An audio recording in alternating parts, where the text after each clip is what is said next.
What is up, everybody? Welcome to the Heavy Bearded Vlogs. Today I bought this cheap little RC plane off of Amazon. Decided to give it a try out. I've never really flown an RC plane before. I have no experience doing it whatsoever. I read the reviews on it. The reviews seemed like it was pretty fun. It's just picked up this one here. It's the P51 model. Thing ran me about $100 on Amazon. All right, so yeah, here it is. This is the P51. I put a couple little stickers on there. Got my buddy's little skate company on there. Shout out to Berserk Skateboards. Adam, you're the man. And then I got this little yodaddy.com sticker because it's just kind of funny. And yeah, it's pretty durable. A little lightweight styrofoam plane. The propeller on here kind of like it'll pop off if you crash it or whatever. It's supposed to save the motor and save the nose a little bit of damage. It pops right back on there. It's got aileron control, elevator, and rudder, and of course throttle. So it's a four channel flyer. I took it out earlier, took it out into the wind, and yeah, it was pretty windy conditions. Was a little bit nervous about it, but I didn't crash it once, and put together a sick little edit of this bad boy flying. So yeah, here it is. Check it out.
So yeah, through all that, I did about 2 runs through the batteries. The batteries last about, somewhere over 10 minutes. I was out there for quite a while in that field flying it. Never crashed it once. Was super easy to use. And with that being said, I'd like to go over like the control on it. The controller, it's so simple that an idiot with no experience like me could just totally straight up use it. There's 3 modes on it. On the top right corner here, there's beginner, intermediate, and expert. The beginner mode, it's really a little too beginner. I think it made it to where the plane kind of, I don't know, like you had control over it, but it wasn't a whole lot. And the wind out there wasn't helping. I flipped it right into the middle mode, and that's what I flew in for the most part. I put it on expert for like a second, and it was a bit crazy. So it's gonna take me some time to be able to fly on the expert mode. And then, so yeah, you got your control sticks here. One on the left is the throttle, and then your rudder control is gonna be the side to side on that. Then, you know, you've got your elevator control up, down, and then, you know, left, right on there. And that's how that works. And then it's got this pretty cool little aerobatics button, which in the video, I didn't catch any of the aerobatics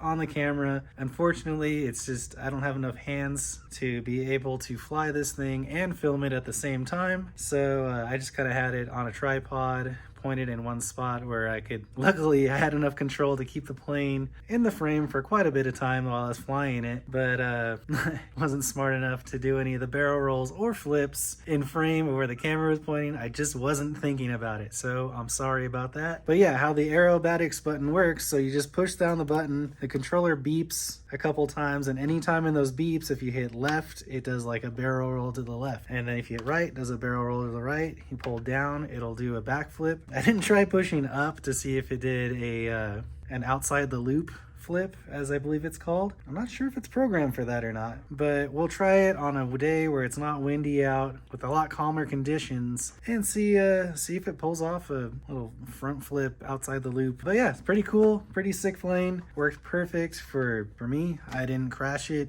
one time. I didn't have to pop the propeller back on yet.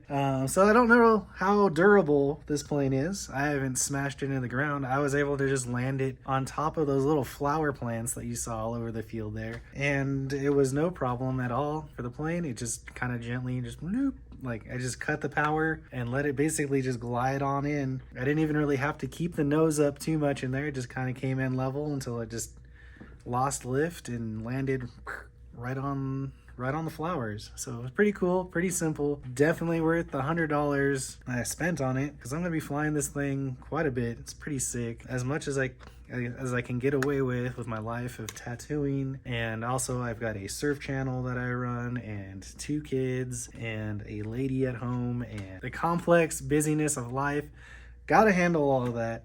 But definitely in the free time when I've got it, pretty stoked to be able to actually fly a remote control plane. It's been low-key a dream of mine since I was about probably 7 years old or so, and I've never been able to do it until now, 36. So it's pretty cool. Pretty like my inner 7-year-old of this, you know, heavy bearded freaking tattooed 36-year-old is screaming right now, super hyped. So yeah, that's the video. Hope you enjoyed it. Hope you maybe answered some of the questions about this plane that you may have from maybe looking at it on Amazon or just thinking of something fun to do in your day-to-day for not that much money. Hey, pretty cool, man. Freaking, you know, I'm gonna definitely try to get my kids to, you know, play around with this, because it's definitely easy enough for a kid to fly, as long as maybe you go over a little bit of the basics of flying with them so they understand how lift works, what, you know, what a stall is, just basics of flight, you know, kind of go over it with your kids. You know, kids will be hyped on it. I was hyped on it as a kid, talking about it with my dad, and I didn't even have a plane to,